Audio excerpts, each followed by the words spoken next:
साथियों, जय भीम, जय भारत, जय संविधान, जय मंडल, जय जोहार, जय लोकतंत्र, जय विज्ञान।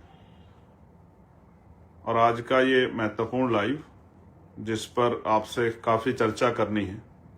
अकेले तो चर्चा नहीं हो सकती, अपनी बात आपको कहनी है समाज में का एक सिपाही होने के नाते। छोटा सा बहुत सारी ऐसी बातें जो आपके बीच में लानी जरूरी है और उसमें हम लोग क्या सोच रहे हैं ये आपको पता लगना बेहद जरूरी है।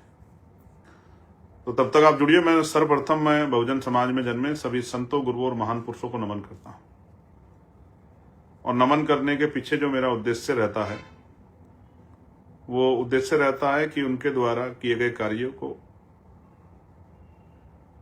उनका जो लंबा जीवन संघर्ष, त्याग, बलिदान रहा है, उसको समाज में उनका वो प्रभाव मजबूत हो और सम्मान जो है वो बना रहे।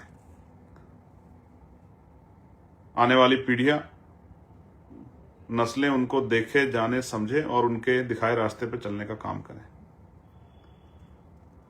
तो इस लाइव को आप कुछ लोग अभी जुड़ेंगे, कुछ लोग सुनेंगे, कुछ लोग बाद में जुड़ेंगे, कुछ लोग देखेंगे, कुछ लोग यूट्यूब चैनल्स पे इसको देखेंगे, जो हमारे बहुजन मीडिया के साथी हैं उनके चैनल्स पे। कुछ लोग यहीं से मेन स्ट्रीम मीडिया के लोग भी उठाएंगे, जो मेरे व्यू जो हैं उनको रखेंगे। लेकिन एक दो तीन बहुत इंपॉर्टेंट चीजें हैं जो आपके सामने रखनी है। तो मैं सबसे पहले उन महान पुरुषों को और सभी महान पुरुषों के साथ साथ आज मैं दो नाम इंपॉर्टेंट हैं जो मुझे ऐड करने हैं, जिनमें एक है जो आज के समय में प्रासंगिक हैं, जिनको लेकर चर्चा होगी, वो है बीपी मंडल साहब। बीपी मंडल साहब और वीपी सिंह जी, ये दोनों जो हैं आज इंपॉर्टेंट हैं। इसका कारण क्या है मैं आपको बताऊंगा। लेकिन सर्वप्रथम मैं आगरा के साथियों को बधाई देता हूं। आगरा अलीगढ़ मंडल के जो हमारे साथी हैं और उन मंडलों में जो तमाम जिले हैं, जिले के पदाधिकारी हैं, हमारे सभी जिला अध्यक्ष हैं, विधानसभा अध्यक्ष हैं, सेक्टर बूथ के अध्यक्ष हैं, मंडल के पदाधिकारी हैं, उन सबको मैं बधाई देता हूं और धन्यवाद करता हूं आगरा के ऐतिहासिक कार्यक्रम के लिए भीम आर्मी और आजाद समाज पार्टी के सभी साथियों को। बहुत अच्छा शानदार कार्यक्रम आप लोगों ने कराया, बहुत हिम्मत बढ़ाई, बहुत ताकत दी। इसके लिए मैं आपका आभार प्रकट करता हूं। और ये कार्यक्रम इसलिए महत्वपूर्ण था कि कार्यक्रम का स्थान बदल गया था। तो स्थान बदलने के बावजूद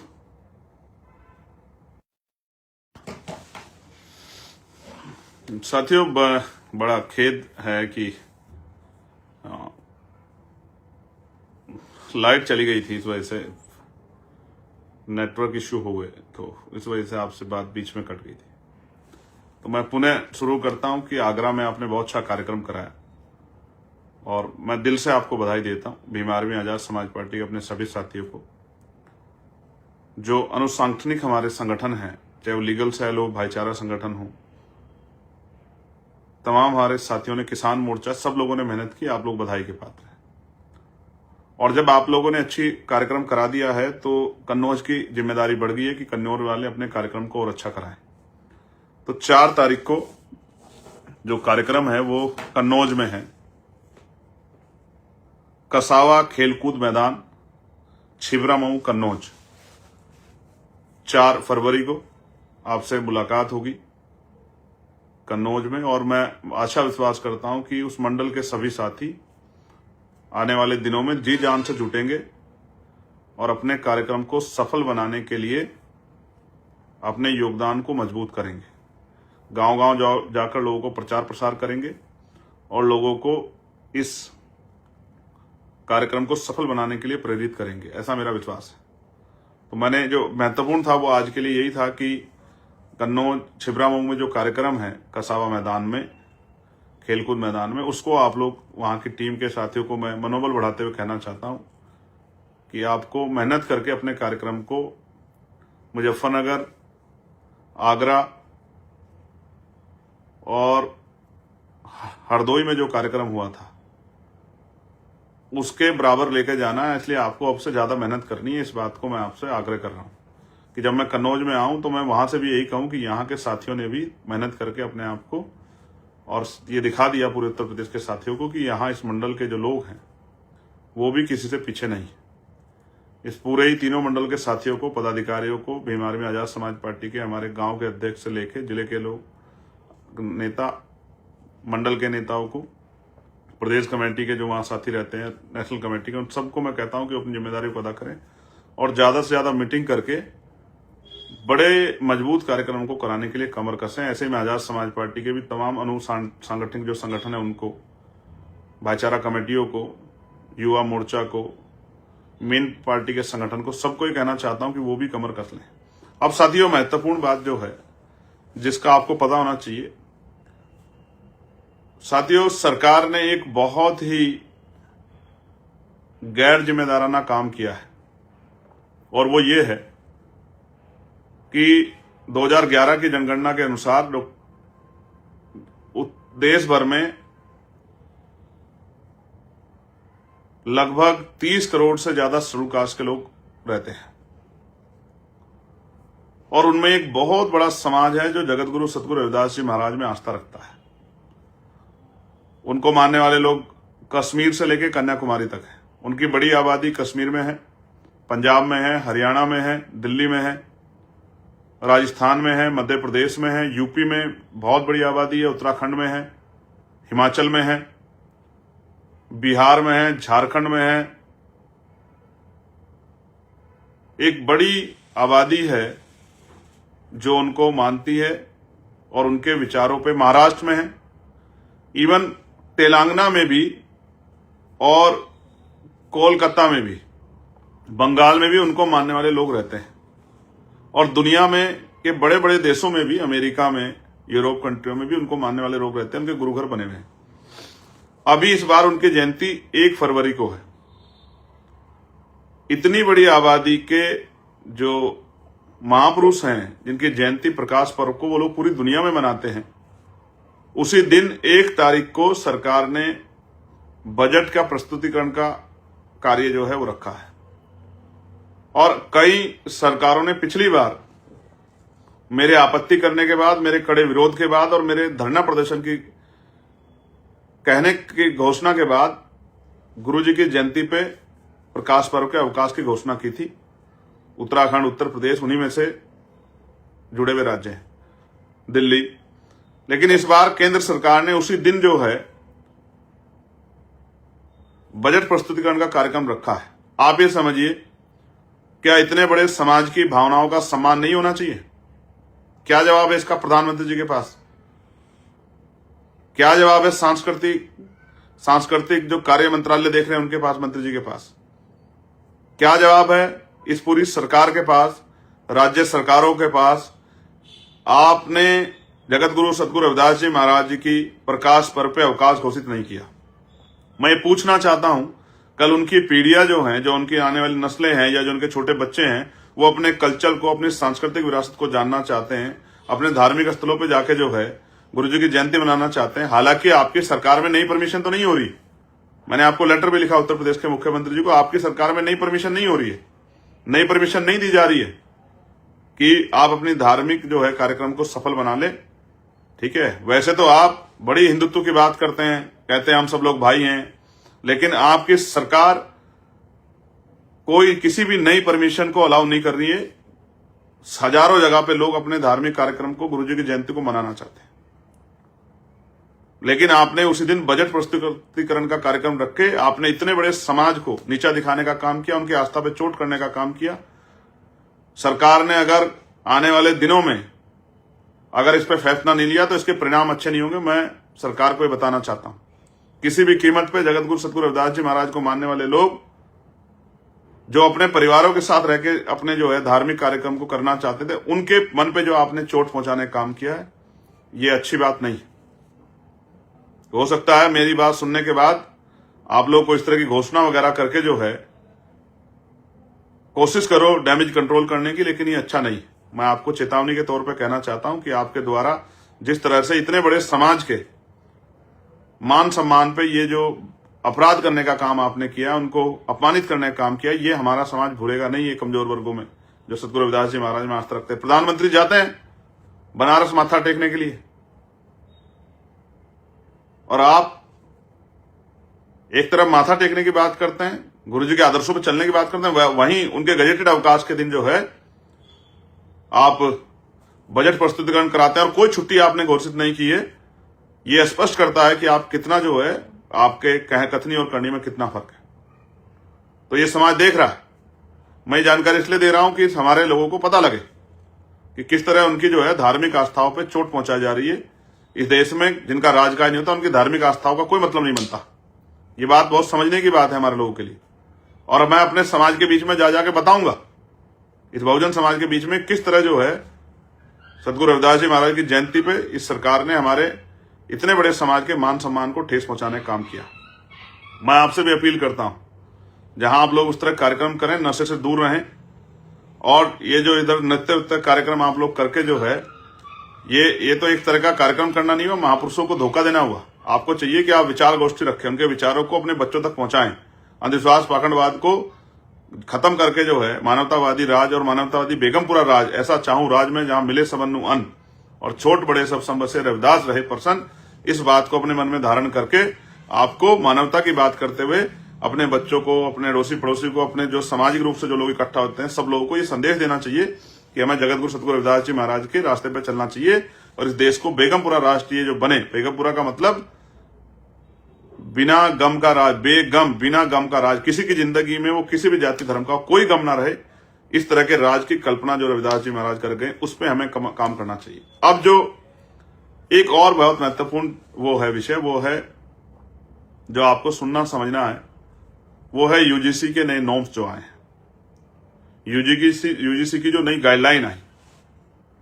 और आप ये समझिए कि इन गाइडलाइनों को आपको समझना है और इस पे जिस तरह का माहौल बन रहा है, मैं उस पर आपको जागरूक करना चाहता हूं। कई बार मीडिया के साथी सवाल पूछते हैं, लेकिन सीमित सवाल पे सीमित जवाब देना पड़ता है, लेकिन विस्तृत रूप से मैं आपके सामने कई चीजें रखना चाहता हूं। पहली बात तो बहुत सारे ऐसे लोग उसका विरोध कर रहे हैं जिन्होंने उस गाइडलाइन को पढ़ा ही नहीं, जो सिर्फ इस आधार पर विरोध कर रहे हैं, जिनको लगता है कि वो जो जिस तरह का छुआछूत, भेदभाव और रैगिंग और तमाम तरह से मानसिक शोषण जो है SC ST OBC के बच्चों को करते थे, वो नहीं कर पाएंगे। जिनको ऐसा लगता है, वो उनको बड़ी चिंता हो रही है, जो जातीय पूर्वाग्रह से भरे हुए हैं, जो जातिवादी मानसिकता रखते हैं, जिनके जो जातंकवादी हैं, उनको इस बात की पीड़ा है कि अब जो हम शोषण, जो अपना जन्म से अधिकार समझते थे, इन वर्गों का अपमान करना, ये इस पीड़ा से जो है वो हमारे लोगों को तकलीफ नहीं दे पाएंगे। ये उनके मन में बात है। और मैं ये भी बताना चाहता हूं कि ये नॉर्म्स किसी के विरोध में नहीं है, क्योंकि डर उसे लगेगा जो अपराध करेगा। जो अपराध नहीं करेगा उसे किस बात के लिए डरना, उसको किससे डरना? जो अपराध करेगा उसको डर लगेगा, जो अपराध करने की सोच लेके बैठा उसको डर लगेगा, जो अपराध की सोच के साथ आगे बढ़ा उसको डर लगेगा। जो अपराध की सोच ही नहीं रख रहा है, उसको किसी कानून से डरने की क्या जरूरत है? ये वो लोग डर रहे हैं जो लंबे समय से इस काम करते आ रहे हैं। आज उनको लगता है कि अगर ऐसा करेंगे तो उस पर कार्रवाई हो जाएगी। हालांकि बहुत कुछ होने वाला नहीं। आप इस बात को इस तरह से भी समझिए कि 2 अप्रैल 2018 के आंदोलन के बाद सरकार ने कहा था कि हमने SC ST एक्ट को मजबूत कर दिया। कितना मजबूत किया उसका उदाहरण बताता हूं। 7 साल से कम, ये दूसरी तरफ तो कहा जाता है कि SC ST एक्ट बहुत खतरनाक है, लेकिन 7 साल से कम उम्र की सजा जिन मुकदमों में होती है, उनमें अगर SC ST एक्ट भी लगाया है तो गिरफ्तारी नहीं कर रही है पुलिस, और निचली अदालतों से सही, निचली अदालत से उनको बेल मिल जा रही है। ये मैं आपके सामने बता रहा हूं कि कितना मजबूत किया सरकार ने। ये इसलिए कि आपको जानकारी कि सरकार क्या कर रही है, और इसमें बहुत सारे लूप होल, कोई स्पष्ट नहीं है। ये जो है स्पष्ट रूप से कोई कानून नहीं है कि क्या क्या चीजों को हम लोग उसकी मान्यता में लाओगे। और इसमें आपने जोड़ दिया है आर्थिक रूप से कमजोर वर्गों के बच्चों को, दिव्यांग जन बच्चों को। तो आर्थिक रूप से कमजोर वर्ग के जो बच्चे हैं जिनका आप जिक्र करें, तो EWS के अकॉर्डिंग जो है अंडर में, वो तो सारे स्वर्ण जाति के। तो आप किस आधार पर कह रहे हैं कि कानून स्वर्णों के विरोध में?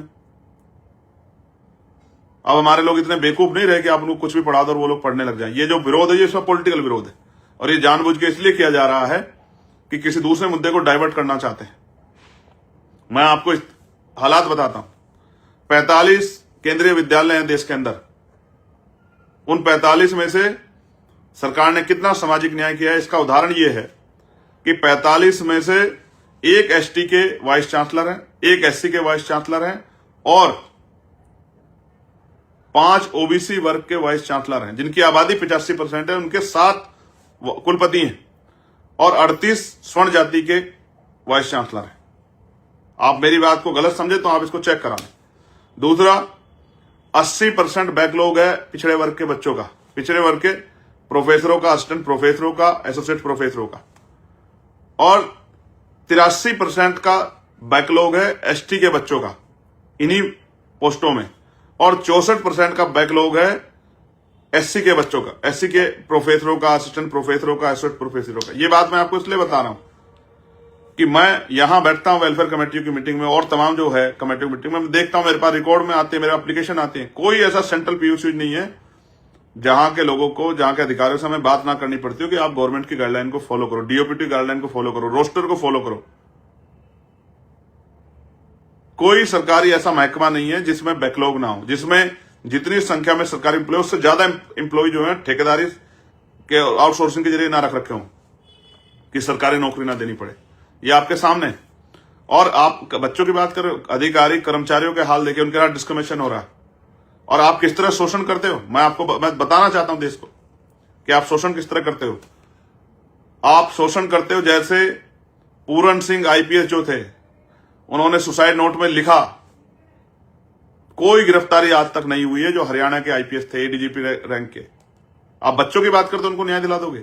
एडीजीपी रैंक के हमारे आईपीएस पूरन कुमार, उन्होंने सुसाइड किया, सुसाइड नोट लिखा कि जातीय भेदभाव के कारण मेरे साथ ये हुआ, तो वो मर गए, लेकिन उस परिवार के ने जिनके खिलाफ एफआईआर की थी, एक व्यक्ति को पुलिस ने अरेस्ट नहीं किया।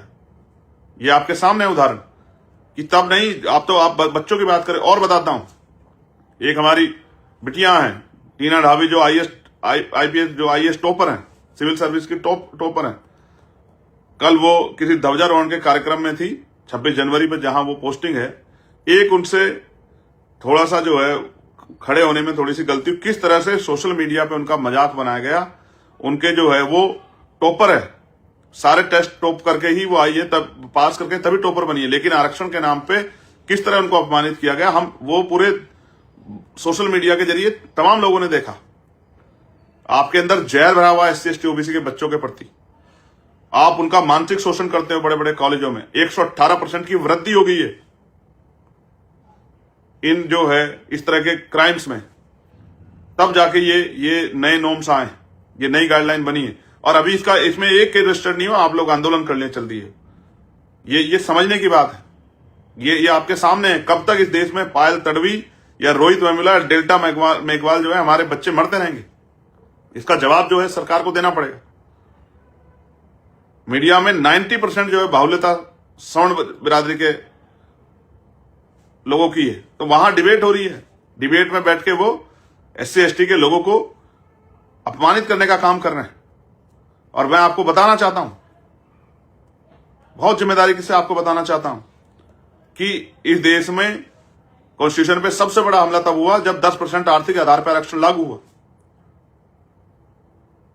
उन नेताओं को भी जिन्होंने उसका समर्थन किया, उन्होंने संविधान का जो आधार, संविधान में जो आधार रिजर्वेशन का, उसको कुचलने का काम किया। इस सरकार ने तो कुचला, लेकिन विपक्ष में रहने वाले हमारे लोगों ने भी कुचलने का काम किया अपने चंद वोटों के चक्कर में। और उसका परिणाम यह हुआ कि आर्थिक आधार पर आरक्षण 10% लागू हो गया, जो संविधान का वॉयलेशन था, जो आधार रिजर्वेशन का कॉन्स्टिट्यूशन में उसका वॉयलेशन था। और यहां से तो हुआ उस असंवैधानिक कानून को, उस असंवैधानिक जो पास हुआ बिल, कानून बना, उसको जब चैलेंज किया सुप्रीम कोर्ट में, तो सुप्रीम कोर्ट में बैठे जज, जिनकी जिम्मेदारी थी, जो सारे स्वर्ण जाति के जज थे, उन्होंने उस कानून को भी, उनकी जिम्मेदारी है कि संविधान की व्याख्या करें, उन्होंने भी उस वायलेशन को सही माना। जब संविधान में आर्थिक आधार पे रिजर्वेशन का कोई प्रावधान नहीं है, फिर भी सुप्रीम कोर्ट के जजों ने सिर्फ इसलिए कि स्वर्ण जाति के बच्चों को लाभ मिल जाए, इसलिए उन्होंने उसको सही माना। फिर भी देश ने कोई विरोध नहीं किया। जब 3 दिन में वो कानून बन गया 10% आर्थिक आधार पे, तो भी हमारे नेताओं की चुप्पी से किसने कोई विरोध नहीं किया, क्योंकि SC ST OBC के लोग सामाजिक न्याय को मानते हैं। उन्होंने कहा स्वर्ण जाति में गरीब है तो दे दो, लेकिन उसके बावजूद आर्थिक आधार 10% पे लेते हो और कोटे की जगह हमारी बच्चों को जो पढ़ती है, हमें बच्चों के लेटर आते हैं, कोटे की जगह बोलते हो कि कोठे जो है आप कोठे वाले। ठीक है, जिस तरह से आप अपमानित करते हो, आपके अंदर जहर भरा हुआ है। 75 साल में आप इस जहर को अपने अंदर से निकाल नहीं पाए, आप एक सभ्य समाज नहीं बना पाए। और जब कमजोर वर्गों के लोग तरक्की करते हैं, आपने ऐसे ही मंडल कमीशन का विरोध किया। मंडल कमीशन में भी आपके खिलाफ कुछ नहीं था। मंडल कमीशन में पिछड़ी जातियों को जो है सशक्तिकरण के लिए जो आर्टिकल 340 में प्रावधान बाबा साहब अम्बेडकर ने किया, उस प्रावधान को जो है उस प्रावधान के अकॉर्डिंग जो है तो रिजर्वेशन का जो काका कालेकर आयोग के बाद और मंडल कमीशन बनकर जो रिपोर्ट बनी, जो आयोग बना, उसकी जो रिपोर्ट आई, उस 340 आर्टिकल नंबर 340 को जो है मजबूत, उसके आधार पर जो मंडल कमीशन के जरिए जो है पिछड़े वर्ग के लोग सशक्तिकरण का जो जब ये कानून आ गया, उनको आरक्षण देने का प्रावधान बन गया, तो आपने उसका भी विरोध किया, पुरजोर विरोध किया। आपने कहां था वो स्वर्णों के विरोध में जो आपने उसका विरोध किया? स्वर्ण जाति के जो पढ़े लिखे लोग हैं, समझदार लोग हैं, वो जानते हैं कि इससे का कोई नुकसान नहीं होने वाला। इनसे वही लोग डर रहे हैं जो अपराध की सोच रखते हैं अपने मन में, जो ये सोच के बैठे हैं कि हमें SC ST के जो पढ़ने वाले बच्चे हैं उनको टॉर्चर करना है इस नाम पे। जब आप खुद से आरक्षण लेते हो, आरक्षण का किस आधार पर विरोध करते हो? मैं तो तब मानू जब आप इस 10% आर्थिक आधार पर आरक्षण जो मिला उसको छोड़ दो, तब मैं आपको मानू कि आप आरक्षण का विरोध करते अच्छे लगते हो। लेकिन आप आर्थिक आधार पर 10% आरक्षण भी लेते हो और फिर आरक्षण का विरोध करके SC ST OBC के लोगों को अपमानित करने का भी काम करते हो। ये झूठ जो है, झूठ के सारे कब तक आगे बढ़ना चाहते हो? हमने अपनी आंखों से देखा, हमने सुना, हमने महसूस किया किस तरह से SC ST OBC के बच्चे जो हैं और अभी भी गांव देहात में किस तरह का सलूक होता है। क्या खुले मंच पे कोई डिप्टी चीफ मिनिस्टर कह देता है, सैन समाज को नव्वा कह देता है, नव्वा अपनी बात को रखते हुए, नव्वा समाज किस तरह अपमानित करने का काम करते हैं। आप कश्यप नहीं कहते हो, आप झीवर कहते हो हमारे लोगों को अपमानित करने के। आप प्रजापति नहीं कहते हो, आप कहते हो कुमार। जानबूझ के आप हमारे लोगों को अपमानित करने का काम करते हो, जानबूझ के। आप यादव नहीं कहते हो, आप कहते अहीर, जानबूझ के आप जो है हमारे लोगों को, जानबूझ के आप जो है पिछड़े वर्ग के, पिछड़ी जाति के बच्चों को, शेड्यूल कास्ट के लोगों को, ठीक है, आप जानबूझ के जो है जाति के आधार पे, ओ नाई के, ओ खटीक के, ओ झीवर के, ठीक है, इस तरह से आप जो है आज भी गांव देहात से लेकर पढ़े लिखे लोग जो अपने आप को पढ़े लिखे कहते हैं, किस तरह से जो है वो बढ़ाई के विश्वकर्मा समाज को बढ़ाई के कह के आप जो है आप अपमानित करने का काम करते हैं। क्या हम नहीं जानते हैं? हम इसी सामाजिक व्यवस्था से निकल के यहां तक आए, हम ग्रामीण पृष्ठभूमि के लोग, हम जानते हैं कि आप किस तरह से जो है हमारे जो है दलित पिछड़े समाज को किस तरह अपमानित करते हो। आप आज भी जो है हमारे पढ़ लिखने के बाद आप उनको जो है सम्मान से नहीं उनका नाम ले पाते हो। ये सब हम लोग देख रहे हैं और मैं धन्यवाद दूंगा एक ही बात के लिए कि इस नॉर्म्स में आपने SC ST के साथ OBC को भी जोड़ा, OBC को भी जोड़ के आपने बताया कि हम ये जाति के आधार पे जो कुछ OBC के साथियों को जो घमंड हो गया था, वो भी अपने आप को स्वर्ण समझने लगे, तो उनको भी आपने बताया कि इस नॉर्म्स में कि उनको भी उनका भी उत्पीड़न होता है। जिस भाईचारा को बनाने के लिए SC ST OBC के हम लोग इतने लंबे समय से प्रयास कर रहे थे, आपने अच्छा किया, बना दिया। और मैं तो चाहता हूं सरकार पे पीछे हटे, जो SC ST OBC के लोगों को पता लग जाए कि सरकार उनका कितना हित चाहती है, कि जरा से विरोध से डर के जो है उन्होंने ये गाइडलाइन वापस ले ली या इस पे विचार करने की बात कही। पता होना चाहिए कि वो इतने बड़े समाज के भावनाओं को किस तरह कुचलने का काम कर रही। मैं तो चाहता हूं सरकार स्टैंड ले, पता तो लगे, क्योंकि सरकार ने सिर्फ अपनी मन से नहीं किया है, जो समिति थी उसमें जो लोग थे उनके सुझाव से किया है। इसलिए मैं कह रहा हूं बहुत महत्वपूर्ण है, चर्चाएं हो रही हैं, इस्तीफे हो रहे हैं, बहुत कुछ है, आपको नजर बनानी है। मेरी बात पे गौर करो कि कौन खड़ा है आज आपके साथ, कौन पत्रकार है, कौन न्यूज चैनल है, कौन सा अखबार है, कौन खड़ा है आपके साथ, कौन सा नेता खड़ा है, कौन सी पार्टी खड़ी है।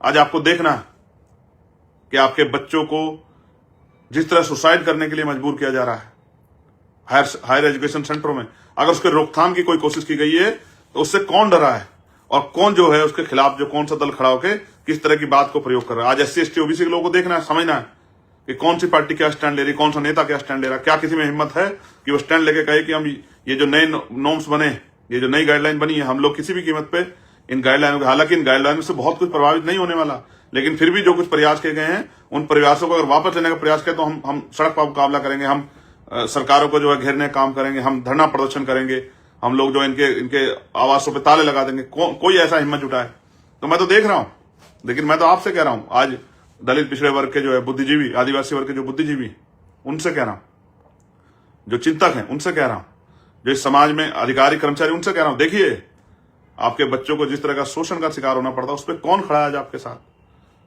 या कौन वोटों की परवाह कर रहा है। ये बहुत बड़ा उदाहरण है आपके सामने देखने के लिए, समझने के लिए। अगर आज भी नहीं समझे और आज भी नहीं संभले तो वो दिन दूर नहीं है कि कल फिर किसी पायल तड़वी को, रोहित वेमुला को, डेल्टा मेघवाल को जातीय भेदभाव कारण आपके बच्चों को, आपके जो है टॉपर्स हैं उनको जान देनी पड़ेगी।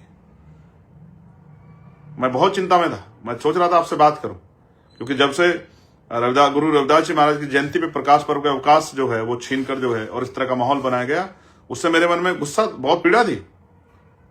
और दूसरा जो है ये यूजीसी पे जो है जिस तरह से मैंने आपको बताया, आप चेक कीजिए सोशल मीडिया, किस तरह टीना ढाबी को, जो एक आईएएस है, टॉपर है, जिसको जाति के आधार पे जो है उसका अपमान करने का काम किया जा रहा है। ये आपके सामने अभी एक दिन पहले की बात है, आज 27 से 26 की बात। और आईपीएस पूरन कुमार का उदाहरण मैं आपको दे चुका हूं, और उससे पहले जो है आपके टॉपर्स में पायल तड़वी, डेल्टा मेघवाल, रोहित वेमुला, कितने जो है आपके सामने उदाहरण है। और ये बढ़ रहा है, 118% की वृद्धि हुई है, क्योंकि स्कूलों में बैठे, हायर सेंटर में बैठे द्रोणाचार्य एकलव्य का अंगूठा रोज काट रहे हैं या कटवा रहे हैं। तो ये जिम्मेदारी बैठती है उस सभ्य समाज की, उस पढ़े लिखे हर जाति धर्म के व्यक्ति की। अगर कोई बन रहा है, प्रयास हो रहा है कि इस तरह की चीजों पर रोकथाम लगे, तो उसमें अड़ंगा ना अड़ाएं, उसका समर्थन करें। और जो अड़ंगा अड़ा रहा है, और वो कहां, अरे मैं भूल गया, वो भाईचारे का भूत कहां कितना जल्दी उतर गया आपका 2 दिन में। ऐसे मंडल कमीशन पे आप लोग हिंदुत्व भाईचारे की बात कर रहे थे ना, अरे वो भाईचारे वाले बंधु कहां गए सब लोग, जो भाईचारे की बात कर रहे थे कि हम सब लोग भाई हैं, हिंदू भाई भाई, जात पात की करो विदाई, हिंदू भाई भाई। अब ये जब आपके दलित पिछड़े भाइयों को के अधिकारों के संरक्षण के लिए कुछ मिलने लगा है, वो भी आपसे ही बचाने के लिए कि आप उनका जाति आधार पर उत्पीड़न न करो, तो कहां गया भाईचारा आपका। वो भाईचारे वाले लोग निकल के आए। जब भी SC ST OBC के लोगों को, जब मंडल कमीशन आया था, तो भी भाईचारे वाले लोग ही थे जो चाहते थे कि वो पिछड़े वर्ग को लोग सशक्तिकरण ना हो, उनके लिए अलग से कोई जो है स्पेशल प्रोविजन ना बने। SC ST के लोग नहीं चाहते थे कि उन पिछड़े वर्ग के अधिकारों को छीना जाए। वो तो आज भी चाहते हैं 52% OBC को 52% रिजर्वेशन मिले।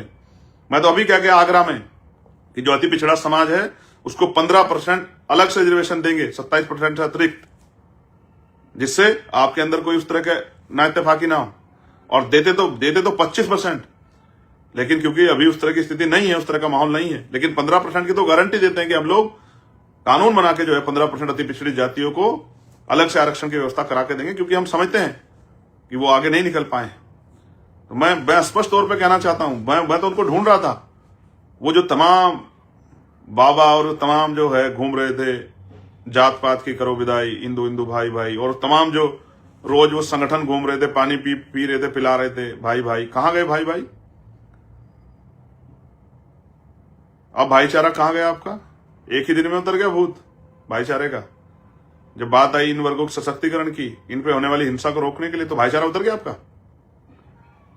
आप समझो, आप देखो, सोशल साइट खोलो, आप गूगल खोलो कि कौन समर्थन में कौन विरोध में, इन चेहरों को पहचानो। कुछ अधिकारियों ने सामान्य जाति के इस्तीफे दिए, वो जानते हैं कि कुछ बदलाव नहीं होने वाला, कोई नुकसान नहीं हो रहा, फिर भी इस्तीफे दिए कि सरकार प्रेशर बने। लेकिन SC ST OBC के नेताओं को उनके उन्होंने मुंह पे टेप लगा लिए। ये भी समाज को देखना चाहिए कि जो इस तरह के आधार पे जो सरकार द्वारा कानून जो है गाइडलाइन बनेगी, जो उस पे जो सहमति से गाइडलाइन बनी, उन पे जो है वो पक्ष नहीं रख पा रहे हैं, तो वो आपके कितने हितैषी हैं। और कौन है जो आपके लिए हर तरह की मुसीबत उठाने के लिए तैयार है, हर तरह के चैलेंज, जान को दांव पे लगाने के लिए तैयार है। कौन सा संगठन है, कौन सा दल है, ये आपके सामने किसी के मुंह से आवाज नहीं निकल रही है। सबको अपने वोटों की फिक्र है, किसी को इस कमजोर दलित पिछड़े आदिवासी समाज की फिक्र नहीं है। और जिनको फिक्र है वो आपके सामने। आप देखो, यूट्यूब चैनल देखो जिनको आप रोज देखते हो, पत्रकार देखो जो आप देश में आके लिबरल के नाम पे जो है आपके सामने बहुत सारी चीजें रखते हैं, लेकिन आज वो भी जो है सत्यता के साथ नहीं खड़े हो पा रहे हैं। आप देखो उन हैंडल्स को जो बहुत जो है सरकार विरोधी बातें भी करते थे, उनको भी देखो किस तरह से उनके रंग बदले हैं। और वो जो हिंदुत्व का नारा लगा के आपकी गलियों में घूम रहे थे कल तक, भाई भाई का नारा लगाते हुए, उनके भी बदलते हुए चरित्र को आप देखो। और SC ST OBC के पढ़े लिखे अधिकारी, कर्मचारी, रिटायर्ड अधिकारी, चिंतक, अधिवक्ता, प्रोफेसर, मैं आप सबको भी कहना चाहता हूं, SC ST OBC के सब भाइयों को, कि देखो कौन आपका अपना है, कौन आपके अधिकारों पे कैंची लेके बैठा है। आज नहीं खड़े होंगे, आज नहीं सुनोगे, आज नहीं अपने बच्चों का दर्द सुनोगे, तो जब ये मर जाएंगे यूनिवर्सिटियों में तो क्या करोगे कल उसके बाद। अभी तो एक मामला सामने आया, अभी से दुरुपयोग की बात करते हैं। दुरुपयोग तो कितने कानूनों का हो रहा है। CBI जो है, जो जिसके ऊपर गरीब आदमी ये विश्वास करता है कि अगर CBI ने कोई मामला, किसी CBI ने टेक ओवर कर लिया है, CBI जांच हो रही तो न्याय मिलेगा, वो CBI का कन्वेंशन रेट 75%, 25% मामले जो है वो फॉल्स होते हैं। और ED का क्या हाल है, NIA क्या हाल है। अब देखिए कौन सा ऐसा कानून इसका दुरुपयोग नहीं हो रहा। लेकिन जब आपके हितों में कोई गाइडलाइन ही बनी है तो बहुत दिक्कत हो गई है। आज नहीं समझोगे तो निकल जाएगा वक्त। समझिए और संभलिए, और अपने बच्चों की रक्षा के लिए निगरानी कीजिए कि आप अपना खून पसीना और अपना पेट काट के जिन बच्चों को पढ़ाने काम कर रहे हैं, यूनिवर्सिटियों में, हर सेंटर में, किस तरह से जो है वो जातीय उत्पीड़न के शिकार होकर सुसाइड कर रहे हैं, अपनी जान दे रहे हैं, मानसिक पीड़ा सह रहे हैं, और उनकी बात को सुनने वाला कोई नहीं। और मैं तो क्योंकि रहता हूं सिस्टम में, मैं जानता हूं कि सिर्फ वही नहीं, अधिकारी कर्मचारियों के भी क्या हाल है, पुलिस में जो कर्मचारी हैं और सैनिक बलों में जो कर्मचारी हैं, मैं जानता हूं SC ST OBC के क्या हाल है। मुझे कोई बताने की जरूरत नहीं है। मैं कोई चांद से नहीं आया, कोई इंग्लैंड से नहीं आया, कोई अमेरिका से नहीं आया। मैं यहीं इसी मिट्टी में, यूपी की, जहां खाटी राजनीति होती है, जहां जाति जो है वो पैदा होती है, जिसका स्वरूप देखने को मिलता है, जहां ग्रामीण क्षेत्रों में जातियों का जो है, जातियों के गढ़ हैं, मैं वहीं से आया निकल के। मैं सब जानता हूं कि किस तरह दफ्तरों में अधिकारी कर्मचारी परेशान है, ट्रांसफर, पोस्टिंग, सस्पेंशन, किस तरह कलम फेर के किस तरह SC ST OBC कर्मचारियों को जो है किनारे लगा रखा है इन सरकारों ने। ये सब आपके सामने। धन्यवाद, आपने मुझे सुना, और मैं आशा उम्मीद करूंगा कि आप अपना जो है विचार भी इस पर रखेंगे, व्यक्त करेंगे कि आप क्या सोचते हैं। और मैं भी चाहूंगा कि आप नजर भी बनाएंगे कि कौन आपके साथ खड़ा है, कौन आपके खिलाफ खड़ा है, कौन चाहता है कमजोर वर्गों के बच्चों को जो है, जो उनके प्रोटेक्शन में जो गाइडलाइन बन रही है, उनको खत्म कर दिया जाए। कौन नेता, कौन पार्टी कहां खड़ी है, सर्च करो। अपने बच्चों को कहोगे वो सर्च करके आपको बताएं कि किस पार्टी का क्या स्टैंड है, किस नेता का क्या स्टैंड है, किस मीडिया हाउस का क्या स्टैंड है, कौन जो है, और वो कहां है वो पत्रकार साथी जो सरकार के हर जो है कानून में उनकी अच्छाइयां गिनवा रहे थे। आज क्या हुआ? जब किसानों के खिलाफ कानून बनते थे तो आप अच्छाई गिनाते थे ना। जब NRC पे कानून बना था, 370 पे कानून बना था, जब 3 तलाक पे कानून बना था, तो आप ही तो ना अच्छाई गिनवा रहे थे। आज क्या हुआ? सरकार के अच्छाई गिनवाने वाले और तमाम मीडिया हाउस को क्या हुआ? सांप सूंघ गया है। समझ रहे हैं? कमजोर वर्गों के लोग आपको समझ रहे हैं, बिल्कुल समझ रहे हैं। और नहीं समझ रहे हैं तो मेरे लाइव के बाद समझेंगे। ये पाल, प्रजापति, कश्यप, सैनी, मौर्य, शाक्य, कुशवा, बिंद, राजभर, केवट, मल्ला, निषाद, विश्वकर्मा, सैन, ये समझेंगे। ये चमार, वाल्मीकि, पासी, धोबी, कोरी, खटीक, सब समझेंगे। महार, ये सब समझेंगे, इनको समझ आएगा। ये जाट, गुजर, यादव समझेंगे सब लोग ये। और नहीं समझेंगे तो हम लोग समझाते रहेंगे इनको कि समझे, इनको समझ आए कि किस तरह आपके बच्चों के अधिकारों को निगलने का काम कौन कर रहा है और उसको, उसकी भूमिका कौन बना रहा है। धन्यवाद। जय भीम, जय भारत, जय संविधान, जय मंडल, जय जोहार। आपका भाई चंद्रशेखर आजाद।